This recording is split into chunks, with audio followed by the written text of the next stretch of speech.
En parlant de bracha, il y a un jour un touriste israélien, il arrive en Israël, il découvre Israël pour la première fois. Il se balade un petit peu dans les belles, dans le sud d'Israël. Il traverse des kibbutzim, il voit des belles maisons et il voit comme ça une vigne qui dépasse avec des raisins magnifiques qui pendent comme ça dehors et il commence à manger. Et il mange. Et il y a le propriétaire de la maison qui sort comme ça de son balcon, il le voit en train de manger, il dit, dis-moi, tu sais pas ce qui est écrit dans la Torah, dans les 10 commandements? Tu n'as pas le droit de voler, tu ne voleras point. Et dans la parashat Vaïkra aussi, il est écrit, l'otignovu, vous ne devrez pas voler. On n'a pas le droit de voler comme ça, prendre des fruits des gens comme ça sans permission. Et lui, il continue à manger, il mange comme ça, et à la fin, il regarde et il dit, Israël, quelle merveille! On peut en même temps manger des fruits et en même temps écouter un cours de Torah. Alors, vous savez, vous l'avez compris, aujourd'hui, on va parler de brachot, on va parler de bénédiction. Mais avant ça, j'aimerais vous raconter une histoire. Encore de l'histoire? Encore? En rapport avec la semaine, car jeudi soir et vendredi, on va célébrer l'Ag Baomer, le 33 jours du Homer. Et c'est la Iloula de Rabbi Shimon Bar Yochai. Encore une fête, encore? Tous les jours, c'est une fête.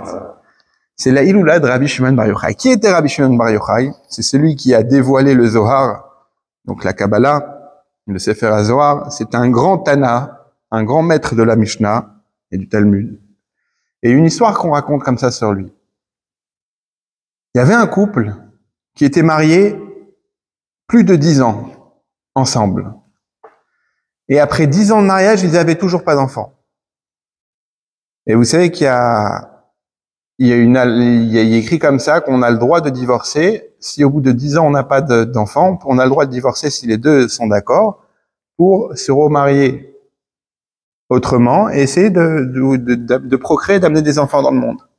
Et eux, ils ont passé 10 ans de mariage ensemble, pas d'enfants. Ils se sont dit, on va peut-être divorcer, il faut peut-être qu'on divorce. Mais avant ça, allons voir Rabbi Shimon Bar Yochai pour lui demander conseil. Ils sont partis voir Rabbi Shimon Bar Yochai, ils lui ont dit, voilà Rabbi, ça fait depuis 10 ans qu'on est mariés ensemble, ça fait depuis 10 ans qu'on n'a pas d'enfants. On a décidé de divorcer, mais on voudrait quand même demander votre avis avant. Ils n'ont pas eu d'enfants. Ils n'ont pas eu d'enfants, ils n'ont pas eu. Il y a des personnes qui sont stériles. C'est pas péché de vivre. Mais il y a des personnes stériles, des personnes qui n'ont pas eu d'enfants. Avraham Avinu, jusqu'à 90 ans, il n'a pas eu d'enfants. C'est une mitzvah d'avoir des enfants, mais tu peux rien faire si ça fait partie des 3 clés qui sont entre les mains de Dieu. Il y a la clé de la pluie, et aussi il y a la clé aussi pour avoir des enfants. Il y a que Dieu qui peut décider si oui, sinon. Ah bah t'as pas Samuel Guitoud, il est sérieux. Il faut trouver des solutions. Il dit à Rabbi Shimon Bar Yochai, Rabbi Shimon Bar Yochai répond comme ça, il dit, vous voulez divorcer? Très bien. Par contre, faites la même manière que quand vous êtes mariés, vous avez fait une fête, il y avait du lechaïm, il y avait de quoi boire, il y avait à manger, il y avait un traiteur. Alors je vous demande, quand vous allez divorcer, faites aussi une fête pour célébrer le divorce. Ça a l'air particulier, mais bien sûr, ils acceptent, ils organisent le divorce, ils invitent des invités, et la fête commence. Maintenant, vous savez que, par exemple, le père du Rabbi Levi Yitzhak Schneerson, qui était le Rav de Yekaterinoslav, entre guillemets, dans une partie aussi de sa vie, les divorces étaient très rares. Aujourd'hui, malheureusement, on divorce facilement. Mais lorsqu'il y avait un divorce et que le Rav devait organiser le guet, il jeûnait ce jour-là. Tellement que c'est un jour difficile. Et il est même écrit comme ça que quand il y a un divorce, c'est le Misbéach, l'autel sur lequel on doit porter les sacrifices au Beth Amikdash, il pleure. Et là, on leur demande de faire une fête et ils font la fête. Et elle a acheté du bon mashké, de la bonne boisson bien alcoolisée, des bons, on dit mashké harif, un mashké piquant, et du vin, et il boit, et une fois qu'il est complètement saoul, et pendant qu'il est shikor, qu'il est saoul, il dit à sa femme, alors pour utiliser les mots que la Gemara elle raconte, il dit Biti, ma fille. Alors aujourd'hui on comprend l'expression, souvent il y a une personne qui dit à quelqu'un, ah mon fils, c'est un langage un petit peu de familiarité. Il dit à sa femme, il dit, ma fille, tout ce que tu vois dans la maison, ce que tu as envie, prends-le chez tes parents. Étant donné que ce soir on se sépare, on divorce, je t'offre tout. C'était apparemment quelqu'un qui avait un bon fond, puisqu'il écrit quand le vin rentre, le secret sort. C'est une des trois manières comment on reconnaît une personne. Kiso, koso, kaaso. Kiso, c'est le verre. Non, pardon. Kiso, c'est la poche. Quand on touche à l'argent d'une personne, on voit qui il est. Koso, c'est le verre. Kos, quand il boit, alors on voit qui il est quand il devient saoul. Et kaaso, c'est la colère. Quand une personne est en colère, on voit qui il est vraiment. Mais lui, apparemment, c'était quelqu'un de bien, avec un beau fond. Et c'est aussi apparemment quelqu'un qui avait des moyens, puisqu'il avait une belle maison avec beaucoup d'œuvres d'art, avec beaucoup d'objets de valeur. Et il dit à sa femme, il dit, tout ce que tu veux prendre, je t'offre. C'est pour toi. Prends chez tes parents. La femme, elle dit à ses serviteurs, pendant qu'il est en train de dormir tellement qu'il a bu, et elle dit à ses serviteurs, prenez-le lui et amenez-le chez mes parents. Ils le prennent, ils le portent, il est chez ses parents, il se réveille de son sommeil, et quand il se réveille, il se rend compte qu'il est où? Il regarde les murs autour de lui, il dit, mais je suis où là? Je suis pas chez moi. Et il se rend compte qu'il est chez ses beaux-parents. Chez ses ex-beaux-parents. Et il dit à sa femme, qu'est-ce qui se passe? Qu'est-ce que je fais ici? On a divorcé. Il dit, écoute, tu m'as dit de prendre ce qui me plaisait le plus de la maison. Ce qui avait le plus de valeur pour moi à la maison. Pour moi, ce qui a le plus de valeur pour moi, c'est toi, dans cette maison-là. Et donc, je t'ai pris. Quand elle a dit ça, quand il a entendu ça, ils se sont dit, viens, on va revoir Rabbi Shimon Bar Yochai. Ils sont partis voir Rabbi Shimon Bar Yochai, et il leur a raconté ça. Il dit, a priori, lui, il a dit quelque chose, tu peux prendre tout ce qu'il y a dans cette maison-là, et il se trouvait dans cette maison-là.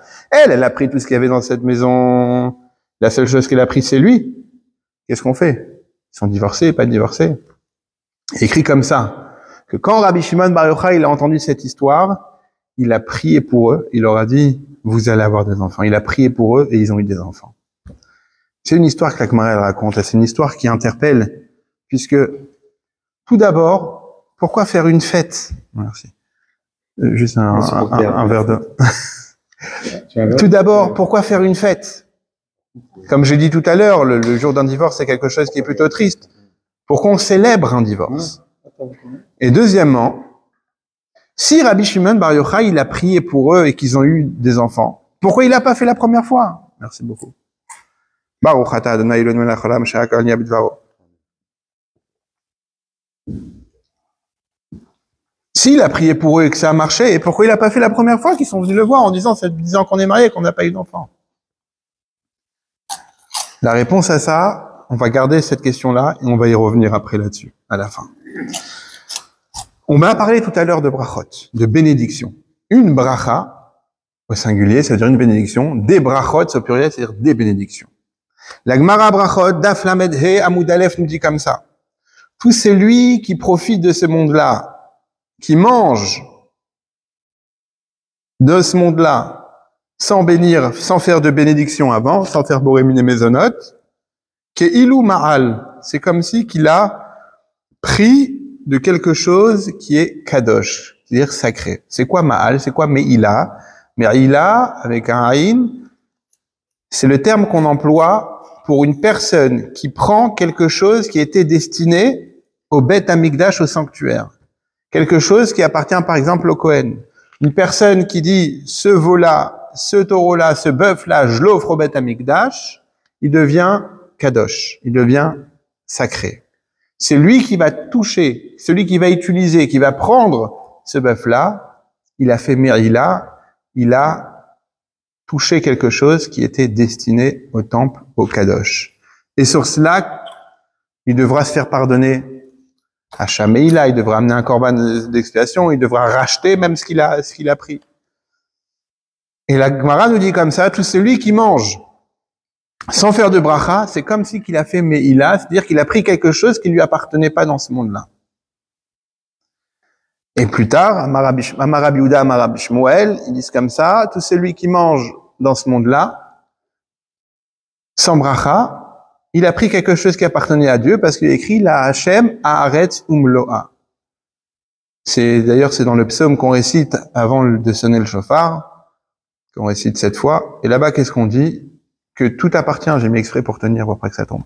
Là-bas, on dit que tout, la Hashem, à Dieu, à Haaretz Umloa, la terre appartient, Umloa et tout ce qu'elle remplit appartiennent à Dieu. Et donc c'est pour ça que quand on profite de quelque chose de ce monde-là, il faut faire la bénédiction avant.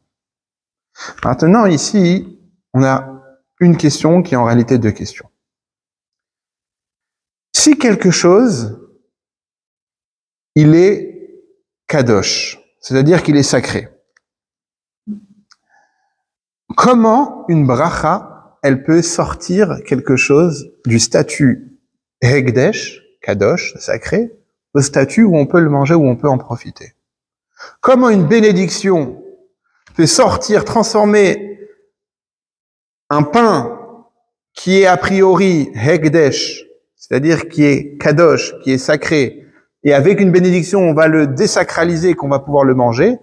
Comment une simple bracha peut dire ça? A priori, dans la bracha, dans la bénédiction qu'on dit, c'est quoi? Baruch ata Hashem, béni sois-tu Hashem, Elokeinu notre Dieu, Melech haolam, le roi du monde, Boré miné mezonot, qui crée toutes sortes d'aliments. A priori, en faisant la bracha, on acquise, et on est d'accord, et on proclame que tout appartient à Dieu. Donc, comment tu peux me dire qu'en faisant la bénédiction, on va transformer le pain du statut hekdesh, sacré, où on peut pas le toucher, un statut où on peut oui le manger? Et si c'est vraiment kadosh, donc comment je peux le manger? Comment avec une simple bénédiction, je peux transformer quelque chose? C'est comme si maintenant, je rentre chez quelqu'un pour lui voler. Je rentre chez un commerçant ou chez une personne à la maison. Il a comme ça une bonne pizza sur la table. Je rentre et je veux lui prendre la pizza. Et avant de prendre la pizza, je dis, je te bénis, que tu aies une longue vie, que tu sois riche, que tu sois vieux. Et paf, je prends la pizza et je sors avec. Ça va. Ça passe. Est-ce que la bénédiction que je lui ai donnée, elle me permet de voler quelque chose qui ne m'appartient pas? Mais quand A priori. Tu seras riche, il pourra s'acheter plein de pizzas. Est-ce que si la bénédiction elle se réalise? Voilà. Là, on parle d'une pizza, fais ça chez un concessionnaire. Sauf que là, on bénit Dieu. C'est une bénédiction qui proclame en même temps. Donc ça veut dire quoi? Ça veut dire, la Gemara me dit, elle aurait pu me dire, ce qui nous interpelle ici, c'est la forme des mots utilisés par la Gemara, par le Talmud, qui est écrit, tout celui qui mange sans faire de bénédiction, qui est ilou ma'al, c'est comme si qu'il avait pris quelque chose de hekdesh. Hekdesh, comme on l'a dit, c'est quelque chose de sanctifié et sacralisé par le temps. On aurait pu dire, tout celui qui veut manger, il doit faire une bénédiction parce que la bénédiction, c'est être reconnaissant envers Dieu de nous avoir donné à manger. Une personne qui te fait un cadeau, tu lui dis quoi? Tu lui dis merci. C'est normal. Une personne qui te donne quelque chose, tu lui dis merci. Donc, a priori, on aurait dû dire, tout celui qui mange sans dire de bénédiction avant, c'est comme si il est pas reconnaissant envers Dieu. Donc, on doit faire cette bénédiction avant.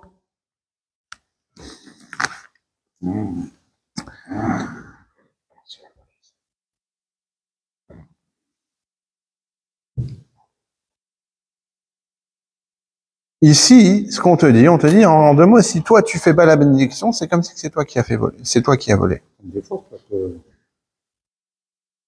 Et on ne parle pas d'être reconnaissant, on parle ici de complètement comme si tu avais volé ça.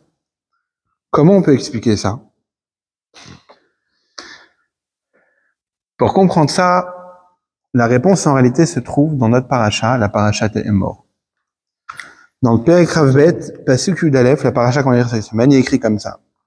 Vechohen kikne nefesh kinyan kaspohu, yochal bo, vilit beto em yochlu velachlomo. Un Kohen qui va acheter une âme. Cette âme, c'est-à-dire un Kohen qui a un Eved Kenaani. Le Eved lui appartient. Alors, je vais vous expliquer tout d'abord. Comprendre ça, il faut d'abord comprendre qu'est-ce que c'est un Kohen. Kohen, on sait tous, c'est le prêtre. Le peuple juif, il est séparés en 3 niveaux, les Kohanim, les prêtres qui servaient dans le Beth Amikdash. Dans la paracha, on explique comment un Kohen doit servir. Il doit pas avoir de défaut physique. Il doit pas aussi avoir de défaut dans son yichou, c'est-à-dire dans son ascendance. Il doit être, même spirituellement, il doit être quelqu'un de propre. Il y a les Kohanim. Ensuite, il y a les Lévi'im, les Lévis.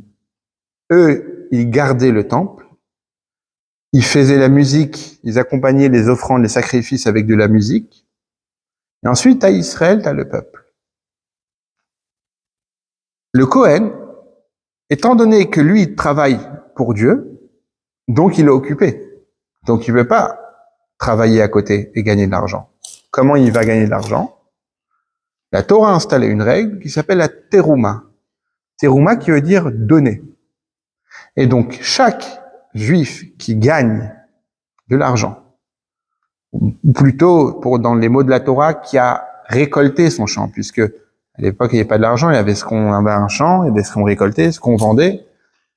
J'ai récolté ma récolte, je dois donner une terouma, un pourcentage au Kohen. Cette terouma-là, elle appartient uniquement au Kohen et à personne d'autre. C'est-à-dire que si quelqu'un va manger de la terouma qui était destinée au Kohen, il est chayav karet. C'est-à-dire que il est passible de mort. Pas par le tribunal, mais par Dieu. On parle d'une mort spirituelle. Pour vous dire un petit peu la gravité. Hein? C'est un retranchement, c'est ça? Ouais. Chayav karet. C'est ça, Kritout. C'est ça. Ça veut dire quoi? Ça veut dire que il n'y a pas plus sacré que la terouma. Elle appartient uniquement au Kohen. Qu'est-ce qu'on apprend de notre pasuk à nous? C'est qu'une personne, un Kohen, s'il a un serviteur qui n'est pas juif, un Eved Kenahani, un Kenanéen, ou qu'il a même un animal, il a une vache, son Eved, son serviteur et son animal, ils peuvent manger la terouma. Parce que ça lui appartient au Kohen, donc ça fait partie de la même chose que lui. Ça veut dire que c'est assez extraordinaire. Moshe Rabbeinu, qui n'est pas Kohen, qui est Lévi, il n'a pas le droit de manger de la trouma, mais un bœuf qui appartient au Kohen, lui, il a le droit de manger de la trouma. C'est extraordinaire comme chose. C'est assez dingue. C'est-à-dire qu'un animal qui appartient au Kohen, il peut manger la trouma, mais Rabbi Shimon Bar Yochai, Rabbi Akiva, les plus grands tzadikim, mais ils n'ont pas le droit de manger la trouma. Comment on peut faire une chose pareille? Comment c'est possible une chose pareille? Et d'ailleurs, vous savez que dans la halakha, une personne qui a un animal, qui a un chien de garde à la maison, ou un mouton ou des poules, il doit donner d'abord à manger à ses animaux, puis ensuite lui. D'où est-ce qu'on apprend ça? D'où est-ce qu'on apprend ça? On le lit dans le schéma tous les jours. Venatati esev esadecha, livi emtecha, venatati esev, je vais donner, esev c'est de l'herbe, besadecha dans ton champ, livi emtecha pour ton animal. Ensuite, il écrit, ve'achalta ve'sabata, tu mangeras, tu te rassasieras et tu béniras. C'est-à-dire que d'abord, Dieu il dit, je vais donner, venatati esev esadecha, je vais donner, livi emtecha, je vais donner d'abord de l'herbe et de la paille pour ton animal, et ensuite, toi, tu mangeras. Alors de là, on apprend que d'abord on donne à manger aux animaux, puis ensuite on a mangé à nous. Et là, dans notre cas à nous, ça veut dire quoi? C'est-à-dire que le Kohen, quand il acquiert quelque chose, quand il acquiert un serviteur, Kenani, ou bien un animal, eux, ils ont droit de manger de la trouma, alors que personne d'autre a droit de manger de la trouma. Et ça aussi, c'est ramené dans le Rambam. Comme c'est écrit, Mashekana Eved Kanarabo. Tout ce qu'un serviteur, il acquérit, ça appartient à son maître. Et maintenant, en quoi ça va répondre à notre question de comment on peut libérer un aliment qui est Ekdesh, comment on peut les libérer?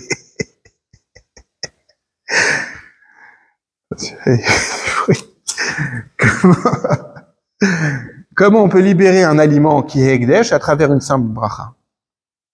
A priori, si c'est Ekdesh, on n'a pas le droit d'en manger. Comment la bracha va libérer ça? Une fois qu'on a compris ça, on peut comprendre, on peut répondre. En réalité, quand on fait une bracha, qu'est-ce qu'on est en train de dire? Baruch ata Hashem Elokeinu, béni sois-tu le maître du monde. Notre Dieu, Melech Haolam, le roi du monde. Chez Hakol Niya Bidvaro, que tout a été créé, tout a été fait par sa parole. En disant ça, on reconnaît que tout appartient à Dieu, que Dieu c'est le maître, que Dieu c'est le roi, et que nous on est ses serviteurs. Et puisqu'on est ses serviteurs, un serviteur du Kohen, il a le droit de manger la terouma? Oui. Alors nous, au moment où on dit, on reconnaît qu'on est les serviteurs de Dieu, on appartient à Dieu. Et donc tout ce qui appartient à Dieu doit aussi nous appartenir. Mais Cohen, il appartient à Dieu. Cohen. Ouais. Alors. Ben lui aussi il fait la bracha avant de manger. Le Kohen aussi fait la bracha avant de manger. Nous, on peut manger la terouma puisque Cohen appartient à Dieu.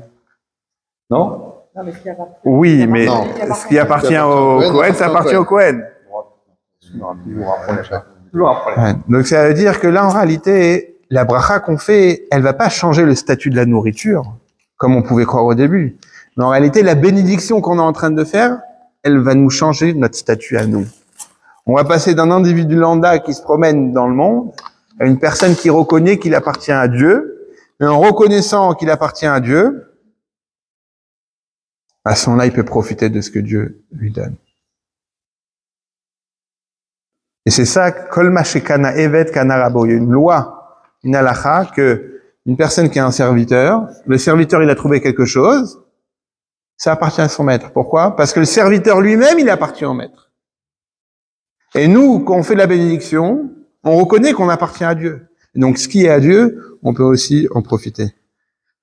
Ça me rappelle, genre mon père, il discutait avec des gitans, et les gitans, bon, ils ont une certaine affinité avec le peuple juif. Il y en a qui s'identifient ou qui revendiquent d'être une des tribus perdues. Oui. Il y en a un qui a dit à mon père une fois, il dit, nous, Dieu, il nous a dit, vous, je vous donne pas de terre, donc allez vous servir tout seul. Allez vous servir chez les gens. Et c'est bracha. Oui, c'est bon. Amen. Et donc, la bénédiction, elle nous change à nous. Est-ce qu'il existe des prières pour faire des prières? Ça, c'est une explication du Rabbi. Ouais. Et maintenant, on va revenir à l'histoire que je racontais tout à l'heure de Rabbi Shimon Bar Yochai, puisqu'on va fêter l'événement, la Iloula, ce jeudi soir. C'est un très, très grand jour. C'est un jour, justement, où l'épidémie de Rabbi Akiva, elle s'est arrêtée. Et Rabbi Shimon Bar Yochai, c'était un des 5 disciples qui sont restés en vie. Et Rabbi Shimon Bar Yochai, il s'est caché pendant 13 ans dans une grotte pour échapper aux Romains. Quelqu'un avait fait de la médisance sur lui, comme quoi il avait mal parlé sur l'Empire romain, et donc il a été mis à mort, et donc il a dû se cacher pendant 13 ans, jusqu'à que Eliaou Hanavi s'est déguisé en une personne, le prophète Élie, il est venu à côté de sa tombe, il a fait savoir que l'Empire romain il était tombé, le Kessar, l'empereur en question, il était tombé, et qu'il pouvait sortir de sa tombe. Il écrit que quand il est sorti, il a vu un homme en train de labourer son champ, et il a regardé en disant, au lieu de profiter d'étudier la Torah, tu es en train de, tu perds ton temps à labourer la terre. Et qu'en le regardant, avec ses yeux, il y a eu un rayon laser, il a brûlé comme ça. Et il y a une batte-colle, une voix qui est sortie du ciel, lui dit, c'est pour tuer mes enfants que tu es sorti de la grotte. Il est retourné pendant 1 an dans la grotte. Et quand il est sorti, il écrit que tout celui que son fils, il faisait à Yamémite, il tuait avec son regard, Rabbi Shimon Bar Yochai, il le faisait revivre. Alors c'est des paroles très profondes, et c'est surtout dans l'aspect spirituel des choses. On a vu comment Rabbi Shimon Bar Yochai, il s'est changé, il a changé sa manière de voir des choses. Ce qu'on a expliqué Shabbat pour ceux qui étaient là par rapport à l'épidémie de Rabbi Akiva, des élèves de Rabbi Akiva, c'est que l'onhaku kavod zelazé, ils se respectaient pas mutuellement. Mais comment ils se respectaient pas mutuellement? C'était les élèves de Rabbi Akiva. Rabbi Akiva, c'est celui qui a dit, tu aimeras ton prochain comme toi-même. Et puisqu'on les appelle élèves de Rabbi Akiva, ça veut dire forcément que c'est les élèves qui ont appris ces choses-là de Rabbi Akiva. Donc comment on arrive à un niveau où ils se respectent pas? En réalité, justement, tellement qu'ils s'aimaient, ils acceptaient pas que l'autre comprenne différemment que eux. Quand ils étudiaient en binôme, il disait à son ami, mais non, c'est pas comme ça que tu as compris. Et tellement que je t'aime, je t'expliquais comment il faut comprendre. C'est-à-dire que chacun imposait sa manière de comprendre à l'autre. Et c'est ça le lona agu kavod. C'est ça le respect qu'ils ont pas eu envers l'autre. C'est que justement, ils avaient trop de respect pour l'autre et ils pensaient que comme moi je pense, c'est comme ça qu'il faut que ça aille. Et Rabbi Shimon Bar Yochai, quand il est sorti la première fois de la grotte, pas qu'il a pensé la même chose, mais ça veut dire qu'il s'est dit, lui, il a dit, il faut profiter de chaque instant pour étudier la Torah. Il y avait une personne qui étudie pas, il a voulu le détruire. Dieu lui a dit, mais c'est pas comme ça, c'est pas parce que toi t'as compris comme ça que l'autre est. Et quand il est ressorti, il a compris en réalité qu'il y avait une autre manière de voir les choses. Alors, je vais pas dire il a compris, parce qu'on parle de Rabbi Shimon Bar Yochai, mais ça veut dire que Rabbi Shimon Bar Yochai, il était dans le kav ha-chesed, c'est-à-dire dans la ligne de bonté. Et pour revenir à l'histoire que j'ai racontée tout au début, on avait deux questions sur l'histoire. De un, si tu peux les bénir, qu'ils vont avoir des enfants et qu'ils ont eu des enfants, pourquoi tu l'as pas fait la première fois? Et de deux, pourquoi tu leur demandes de célébrer le guet? Et la réponse, elle est quoi? Parce que quand ils sont venus la première fois chez Rabbi Shimon Bar Yochai, Rabbi Shimon Bar Yochai, il a vu qu'en réalité, ce couple-là, il allait bien ensemble. Sauf que, ils avaient besoin de renouveau. Ça veut dire que parfois, il faut changer quelque chose dans le monde pour recevoir différemment. Tu peux demander la pluie. Tu peux avoir des centaines et des milliers de litres d'eau qui vont tomber dans ton champ. Mais si tu sèmes rien et si tu laboures pas la terre, il n'y aura rien qui va pousser. Tu peux vivre pendant 10 ans ensemble.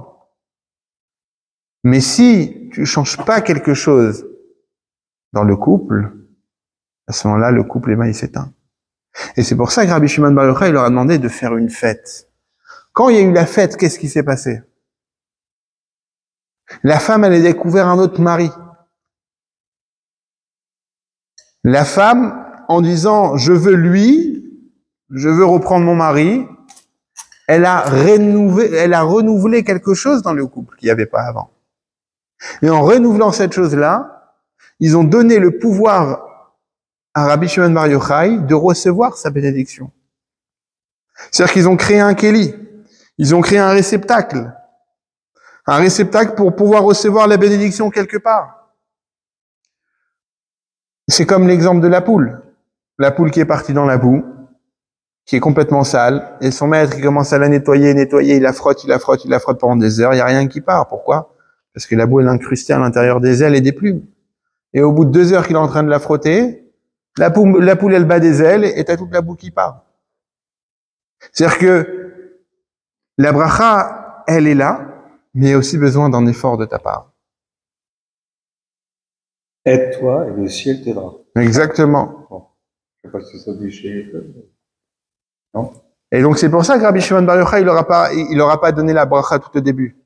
Parce que pour recevoir et pour que la bracha s'exploite, il faut d'abord que le terrain soit propice, exactement. Et lorsqu'ils ont fait cet événement-là, lorsqu'ils ont fait cette fête-là, c'est exactement quand un couple, qui vit dans une routine, il décide de sortir les deux ensemble au restaurant kasher, bien sûr. Ils vont faire 1h30 de route depuis Orléans jusqu'à Paris, ou bien 1h20 le soir, ça roule bien. Dans la route, ils vont être seuls sans les enfants, ils vont pouvoir discuter, parler d'autres choses, éteindre le téléphone. Ils arrivent au restaurant kasher. Ils ressortent vite parce que les prix sont trop chers. Ah ouais. Non, ils rentrent, ils font une bracha, ils prennent une pizza. Ils bénissent. C'était cachère et pas cher. Ils bénissent le patron, il ressort. Le fait que tu changes de cadre, le fait que même les vacances, en réalité, c'est ça. Parce que il y a des gens qui vivent dans la routine, il y a des gens soit qui disent j'ai pas les moyens donc je fais pas d'efforts, il y a des gens qui ont les moyens mais qui veulent pas faire d'efforts parce qu'ils pensent que tout est déjà acquis. En réalité, si tu veux un changement, c'est à toi de faire des efforts. Et la bracha, elle est là. Et comme tout à l'heure on a expliqué que la bracha, en réalité, elle va pas changer la chose, elle va te changer à toi. Quand tu fais Baruch Ata Hashem Elokeinu melech haolam, tu vas pas changer l'aliment, tu vas te changer à toi de statut, de cette personne à cette personne. Et là, c'est la même chose, mais c'est l'effet inversé. C'est-à-dire qu'en te changeant toi, tu reçois la bénédiction. Là, c'est toi qui bénis Dieu. Donc, tu bénis Dieu et ensuite, toi, tu te changes. Et si tu veux que Dieu il te bénisse, et que tu vois que la bracha jusqu'à là, elle marche pas, tu la vois pas s'accomplir, tu te changes à toi, tu fais un changement sur toi-même, et ensuite, tu vas recevoir la bénédiction de Dieu.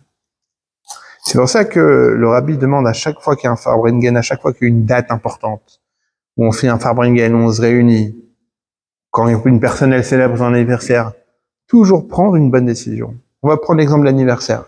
L'anniversaire, il faut le célébrer. L'anniversaire juif, on le célèbre.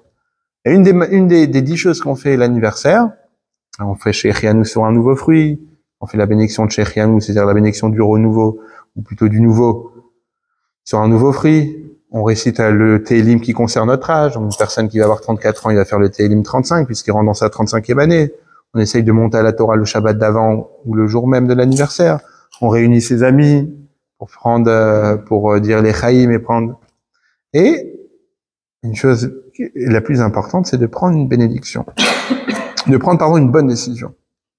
De rajouter quelque chose dans sa avoda, dans son service divin. Pourquoi? Parce qu'en prenant une bonne décision, tu fais un effort et donc tu te changes. Et le fait que tu te changes, tu deviens apte à recevoir les bénédictions que Dieu il a prévues pour toi dans cette nouvelle année-là. Rosh Hashanah aussi, Rosh Hashanah, chaque nouvel an, il faut prendre sur soi une nouvelle décision. Pourquoi? Parce qu'on va demander à Dieu plein de choses. On va demander la parnassa, on va demander la santé, on va demander le shalom, on va demander le shalom bayit, on va demander les enfants, on va demander tout. Et il veut nous donner. Mais si jusqu'à présent, tu as constaté qu'il n'y avait pas, qu'il y avait un manque, alors il faut que tu changes de statut. En changeant de statut, là, tu vas recevoir. C'est pour ça qu'en prenant une bonne décision, de dire à partir de maintenant, je mets déjà les tefilines tous les jours, je fais déjà le schéma, mais j'ai rajouté quelques lignes. Là, c'est une bonne décision. Là, tu t'es changé. Là, tu as fait un effort. Arrête d'embêter le rabbin avec tes menottes. C'est plus Charlie 1, tu deviens Charlie 2. Si tu dis maintenant, à partir de maintenant, voilà, avant de manger cachère, je bénis. Alors, je fais la prière quoi qu'il arrive. Ça, c'est aussi une bonne décision. Tu changes à Dieu. Si j'arrête de t'embêter avec les menottes, c'est aussi une bonne décision. Rajouter aussi dans l'observation du Shabbat. Donc, chaque chose qu'on fait, en réalité, ça permet le changement. Donc, que Dieu fasse que c'est l'Akba Omer, de la même manière qu'il est écrit justement dans le Zohar que Mine Mibachun Kulo Yomin, que du jour de Shabbat, tous les jours de la semaine sont bénis. Le jour de l'Akba Omer, c'est un jour tellement fort et tellement saint qu'il éclaire toute la semaine. L'Akba Omer, moi je me rappelle quand j'étais enfant et on se réveillait le jour de l'Akba Omer, bon déjà on était excités parce qu'on allait faire la parade dans les rues de Paris. On allait faire une parade avec les pancartes, aime ton prochain comme toi-même, allumer les bougies de Shabbat, avoir des livres saints à la maison, etc. On faisait la parade. Et après on allait dans un grand parc, on allait au stade, alors au Butte-Chaumont ou bien dans les stades du Bois de Vincennes, on allait jouer au foot là-bas. Je me rappelle, il y en avait qui faisaient du business, ils attendaient ces jours-là toute l'année, ils ramenaient des Mr Freeze dans des glacières, ils vendaient 1 euro ou 2 euros le truc, il y en avait qui vendaient les canettes. Nous, on allait faire des escapades dans la forêt et on croisait des grandes classes qui nous disaient partez vite, on a rencontré un ours dans la forêt de Vincennes. Et nous, on y croyait, bref. C'était tout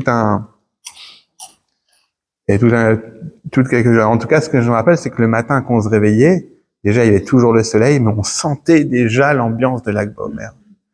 Et c'est écrit dans la Yom Yom de l'Akba Omer que le Rabbi Maharash, Rabbi Shmuel, il sortait dans les champs le jour de l'Akba Omer. Il distribuait à tout le monde les Chaïm. Et tout celui qui demandait une bénédiction, et en particulier ceux qui demandent une bénédiction pour les enfants, ils voyaient des miracles s'accomplir dans l'année. Donc tout le monde savait que le jour de l'Akba Omer, c'était un jour miraculeux. Je vais terminer par une histoire, une très belle histoire du Rabbi. Je l'ai déjà raconté un Shabbat. Quand j'étais à la Yeshiva ou à l'Etorah, c'était en 2011, il y a une histoire qui était apparue, enfin qui était commencé à être diffusée. C'est une histoire qui s'était passée auparavant. C'était un homme qui est parti au Ohel du Rabbi. Non, c'est bon. Il est parti au Ohel du Rabbi, donc là où le Rabbi repose. Le corps du Rabbi repose. Et quand il va là-bas, il s'aperçoit qu'il y a un homme avec 2 enfants ils sont jumeaux, mais qui ne sont pas forcément Lubavitch, ils sont même d'une autre chassidut, d'une autre cour.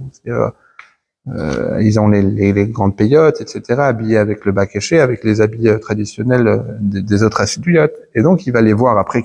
Il les voit là-bas en train de réciter le Mahamar, le discours chassidique, que chez les Chabad, on récite le jour de la bar mitzvah.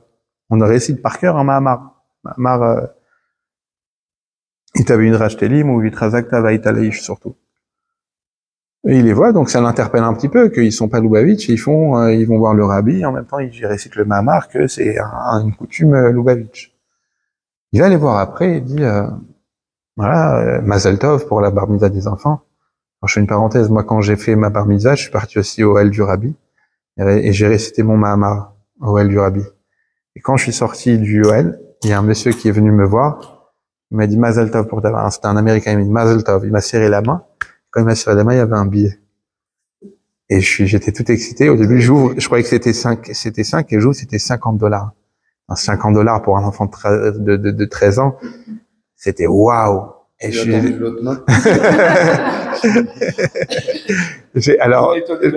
tout excité. Je suis parti voir mon père tout de suite. Il était à côté. Et mon père, il a vite voulu voir cette équipe pour aller le remercier. Et jusqu'à aujourd'hui, je me dis, c'est peut-être Eliyahu Hanavi parce que tout de suite, on l'a cherché, il était déjà plus là. Ouais. Après, par le temps, j'ai compris que pour les Américains, $50, il n'y a pas besoin d'Eliyahu Hanavi pour donner $50.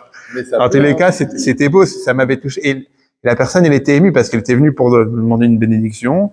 Et quand il m'a dit Mazel Tov, il avait les larmes aux yeux. Donc, peut-être il y a une histoire derrière ou pas, mais en tout cas, voilà. Bon, ça, c'est une parenthèse. Tu l'as fait aux États-Unis, t'as pas même pas. Le jour même de la bar mitzvah, oui. Après la fête, on l'a fait en France. Mais le jour même, c'était un Shabbat, la bar mitzvah. Mais c'était Motzei Shabbat. Non, je sais pas. Mon père, il m'a amené là-bas pour la bar mitzvah. Ah ouais. Ah, t'as pas été en Israël, t'as fait à New York. Ouais. Et donc, pour revenir à l'histoire, il voit cet homme-là, et donc il lui dit Mazel Tov pour la bar mitzvah. Il dit, mais je peux te demander quand même par curiosité, pourquoi ici t'as choisi de faire ta bar mitzvah? Il dit, écoute, c'est très simple, je suis venu remercier le rabbi, parce que mes 2 enfants, je l'ai eu grâce à la bénédiction du rabbi. Il a dit, comment ça? Il dit, c'était un jour de Lag BaOmer. On était mariés déjà depuis très longtemps, ma femme et moi. On n'avait pas eu d'enfants pendant près de 10 ans. Ma femme me disait, va voir le rabbi de Lubavitch le jour de Lag BaOmer. C'est un jour où il donne beaucoup de bénédictions pour les femmes qui ont besoin d'avoir des enfants. Moi, j'étais un peu sceptique et ma femme, elle m'a poussé, elle dit, vas-y. Et donc, j'ai décidé d'y aller. Et quand je suis arrivé, il venait de Borough Park ou de Williamsburg. Donc, dès qu'il arrive à Crown Heights, le rabbi a pris la parade. Il marchait du 770, donc de la maison qu'on connaît tous avec les 3 triangles, jusqu'à sa voiture. Et en marchant du 770 jusqu'à la voiture, avec tout le monde qui faisait, il y avait une foule, des gens surtout pour avoir des enfants, Zara Chaya Bekayama, une descendance vivante et existante, et qui demandaient des brachot au rabbi. Et puis ensuite, c'était presque terminé. Et comme il y avait tellement de monde qui venait de partout, du monde entier, pour ces moments-là, parce que c'était vraiment, quand le rabbi donnait la bracha, ça se réalisait dans l'année même. Donc, les secrétariats du rabbi, ils avaient demandé en renfort à des jeunes bachourim, c'est des jeunes étudiants à la yeshiva, plutôt des costauds, pour venir faire un cortège autour du rabbi pour pas que le rabbi soit bousculé par la foule.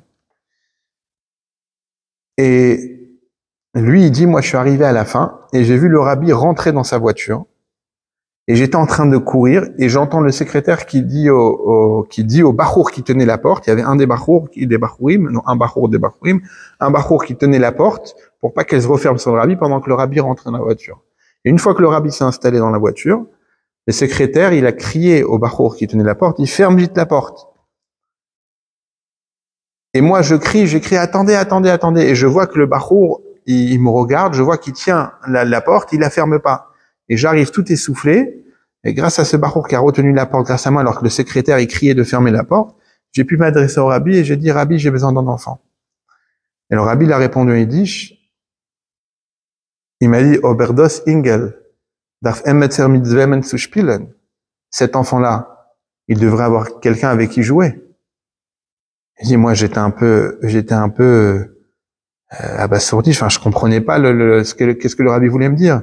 Le rabbi, il réenchérit tout de suite en disant, Zog, Amen, dis Amen. Et moi, j'ai dit Amen. Et paf, la porte, elle s'est fermée. Avec quel âge, là? Non, c'est pas moi qui raconte l'histoire. Je raconte l'histoire que la personne raconte. Ah oui, tu n'as pas connu le rabbi. Alors si, je suis né en 91, donc mon père il m'a amené plusieurs fois devant le rabbi, j'ai reçu des dollars du rabbi, j'ai même eu un miracle du rabbi, mais ça sera pour un autre Farbrengen. Et donc, en réalité, le rabbi lui dit quoi? Il dit, l'enfant que tu veux, il doit avoir quelqu'un avec qui jouer. Et lui, il était un petit peu, en hébreu on dit Méboulbal, il était un petit peu perturbé par cette réponse-là. Et le rabbi lui dit, dis Amen, il a dit Amen. Et 9 mois après, sa femme, elle a eu des jumeaux. Il dit voilà, donc aujourd'hui mes jumeaux, ils viennent faire la bar mitzvah. Et donc je suis venu remercier le rabbi pour ces jumeaux-là que j'ai eu grâce à la bénédiction du rabbi. Et pendant qu'il raconte cette histoire-là à l'homme qui lui avait demandé, il se rend compte que l'homme, il a les larmes aux yeux, il pleure et il pleure. Il lui dit, ça va, tout va bien, tu veux un verre d'eau? Je sais que mon histoire elle est émouvante, mais il lui dit non, tu comprends pas. Il lui dit, je me rappelle très bien de toi. Il dit, maintenant que tu me racontes, je me rappelle très bien de toi. Il dit, le jeune garçon qui tenait la porte, le barour qui tenait la porte, c'était moi. Et comment, 13 ans après, 14 ans après, ils se retrouvent les deux au même moment au OL. Tout ça pour vous dire la grandeur du jour de l'Akba Omer, que c'est un jour propice pour demander des bénédictions. Et on va dans les champs. On dit que Rabbi Shimon Bar Yochai, il est dans les champs. Et aussi, c'est un jour, le Rabbi, il a demandé de faire des parades. Donc, à Sarcelles, il y a une grande parade. Quand ça tombe un dimanche, à Paris, il y a une grande parade. On y était l'année dernière. Et Rabbi Shimon, il danse avec les enfants dans la parade. Donc, on prenne tous des forces et qu'on puisse recevoir la lumière de Rabbi Shimon Bar Yochai.